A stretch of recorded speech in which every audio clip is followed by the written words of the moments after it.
ආලක මන්දා හෝටල් එකකට යන්න පුළුවන්ද? යමු යමු.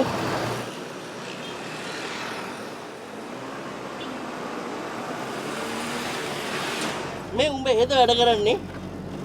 ඔව්. මාව දැකලා තියෙනවද?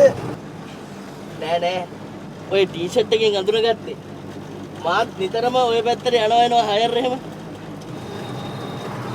හයර් විතරද යන්නේ? ඔව් ඔව්. අපිට ඉතින් කෙල්ලෝ අරන් ඔය රින් ගන්න chance නෑ. මේ රින්ගුවා නම් මට ඔය මූණ මතකයි. ඔබ රූම් වල වැඩද කරන්නේ? රිසෙප්ෂන් එකේ ඉන්නවා රූම් වල වැඩක් කරනවා. මාර ඩයල් නේද මචං ඕක ඇතුළට එන්නේ?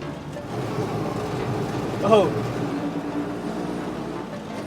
මාත් එක්කත් මාසෙට දෙපාරක් විතර ආලක මන්දාවට එන මහත්තයෙක් ඉන්නවා. එහෙමද? ඇයි දෙපාරක් යන්නේ? මං හිතන්නේ මිනිහට පඩි වැටෙන්නේ සති දෙකෙන් දෙකට. පඩි වැටිච්ච ගමන් මිනිහා රිංගනවා හෝටලේට. එකම කෙල්ලක් එක්කද? නෑ.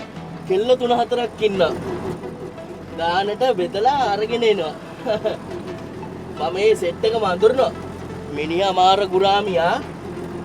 මිනිහාගේ වයිෆ් කිසි දෙයක් දන්නේ නැහැ මේ ගැන. මෙයා බැඳලාද බබාලා ඉන්නවද? දෙන්නෙක් ඉන්නවා. සමහර දවස්වලට ඒ වයිෆ් ළමයි දෙන්නවත් තරම් ක්ලාස් එකක් යන්නේ මාත් එක්ක. මේ